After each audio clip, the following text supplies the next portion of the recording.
Last Handful of Clover, a novel by Wess Mongo Jolley, read by the author.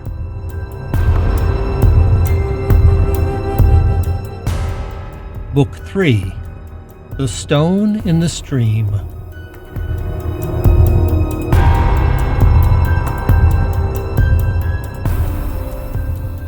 Chapter 30.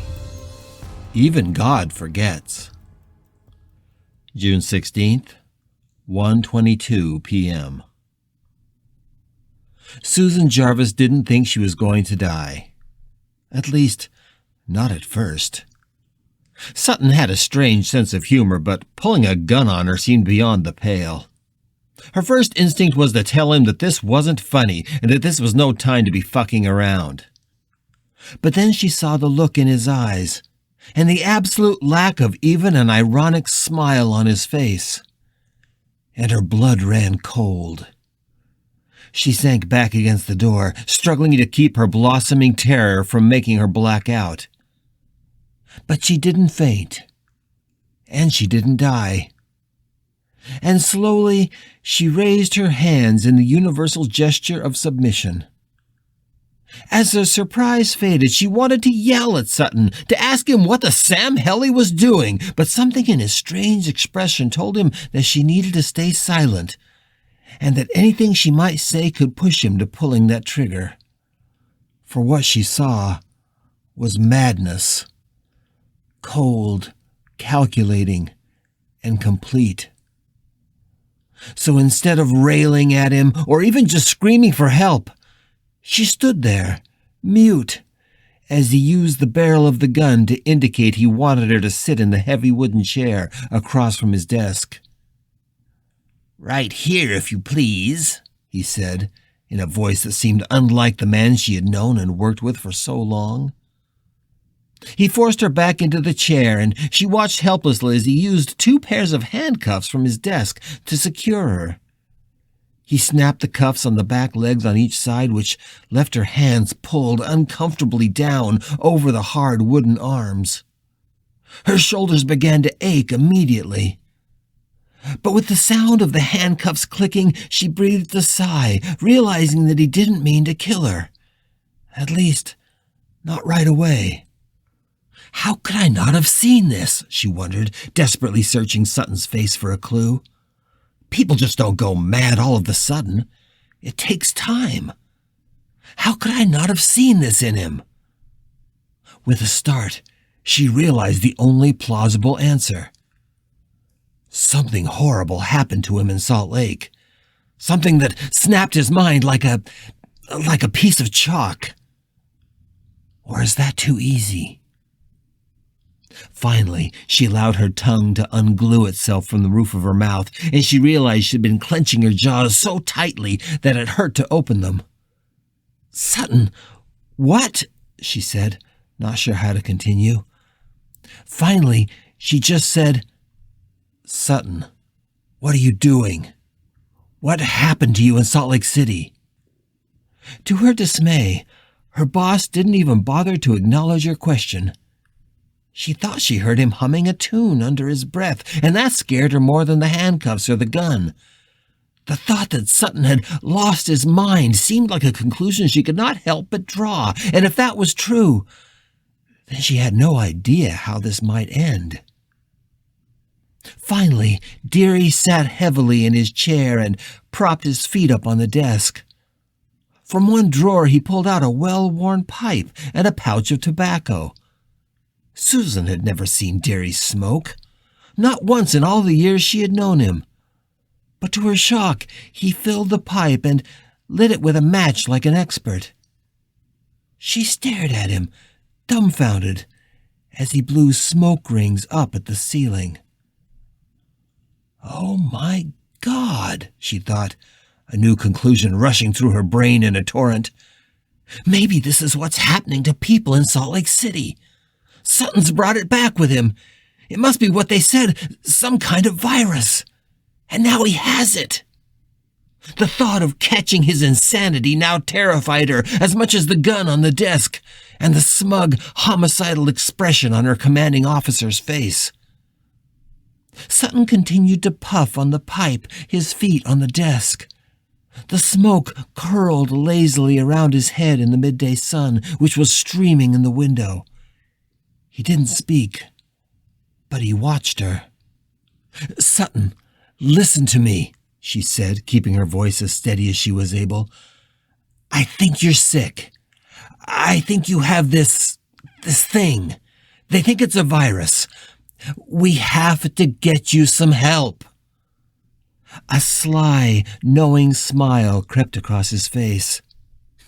"Is that what you think, Susan? Really?" "Sutton, she began, but he interrupted her, his voice calm and steady. "Susan, did you truly not have any idea in all the years you've been with me that you were working for God?" Nothing the man could have said would have surprised her more.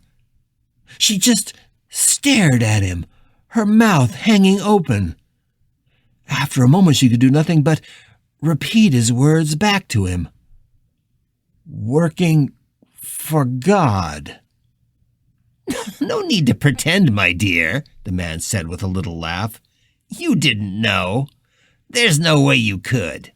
If God wants you to know something, you know it. If God doesn't want you to know, you don't. It's as simple as that." He puffed the pipe, then gestured at her with the stem. "You didn't know because I didn't want you to know." "Perhaps if I can turn the chair over, I can slip one handcuff off the bottom of the leg. If I can just stretch my arms and shoulders that far." It seemed like a rash thing to try, at least while he was staring at her, with the gun just a short reach away. She suspected she'd be dead long before she could get free of the heavy chair. She chose her next words carefully. "What does God want of me?" He smiled and seemed genuinely pleased. "That's the spirit, my dear. And it's so very, very simple, really. God wants you to fly a helicopter." Again she was confused. Her eyes narrowed and she tilted her head like a dog trying to understand a confusing master. "Sutton, you know I can't fly. I'm regular Army. I'm not a pilot." "Oh, don't worry about that," he said, his smile now making her skin crawl as if she was covered with ants. "I guarantee that soon you'll be flying over the desert like an eagle. You'll be looking down on what is left of Salt Lake City. And you'll be happy because you'll know you're the good left hand of God." She said nothing, and he finally took his feet down from the desk. Gesturing again with the stem of his pipe, he leaned close to her face.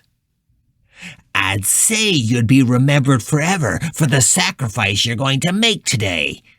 But I'm afraid there won't be anybody left here to remember you. Do you have relatives outside of Utah?" "My parents," she said slowly. "They're in the Midwest." "Oh, then don't worry. They'll remember you, I suspect. They'll be safe there." He looked up at the ceiling, where the smoke was now undulating in lazy waves. "But maybe that actually makes you one of the unlucky ones. Have you ever heard that old legend that a spirit must walk the earth until the last person alive forgets their name?" "No, I haven't heard that." "It's just a legend, of course. In reality, I'm the one that determines if a ghost walks the earth, and for how long. And I think enough of them are here now. There'll be no need for you to stay." "Sutton, I don't understand," he continued as if he didn't hear her. "There will be no one to remember me, of course. And that's how I want it. There were people here once, you know, on this very spot of desert. Good people. But they're all gone now, and nobody remembers them. Their bones have long since crumbled into the dust of the desert. Even I don't remember them. Not really." He smiled and sat back in his chair once again, still looking directly into her eyes. "Isn't that strange, Susan? That even God forgets?" She didn't speak. Somehow this new rambling about God and forgetting was even more terrifying than the idea that he was just sick with a virus. "Well, no matter now. We're almost done. This valley will be clean, and with time, the city of Salt Lake will be as forgotten as all the other old bones in the desert.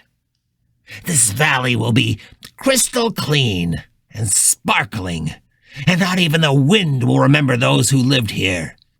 It will be sealed off, a no-man's land, more forbidden than Chernobyl. The very memory of this place will be so terrifying that adults won't speak of it, and children will use its name to scare each other at night. The buildings will rot and fall, and eventually the wild horses will run through the overgrown streets. Perhaps, in time, the world will forget what happened here, but even after they've forgotten why, they will never enter Salt Lake City again." The look on Sutton's face was dreamy now, as if he was finding peace in his vision of devastation and destruction. He closed his eyes, but just for a moment. When he opened them again, there was new fire in them.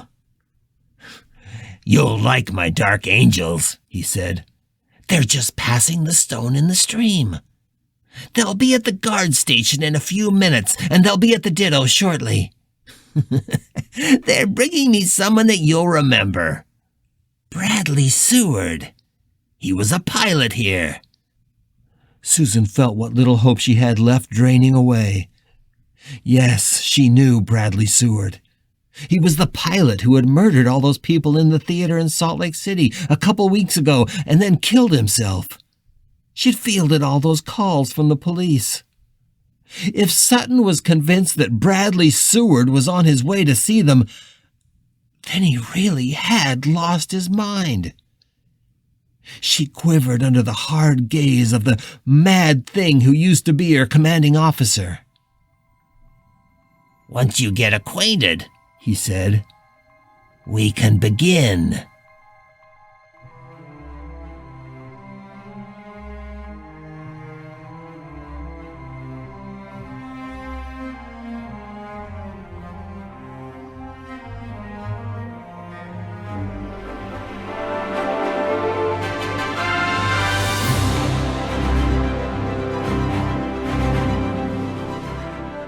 You're listening to The Last Handful of Clover, a novel by Wess Mongo Jolley. If you're enjoying this audiobook, please consider supporting the author on Patreon. That's patreon.com/Wess Mongo Jolley. And for more information, check out the author's website at wessmongojolley.com. That's WESSMONGOJOLLEY.com. Thanks for listening and stay tuned for more episodes.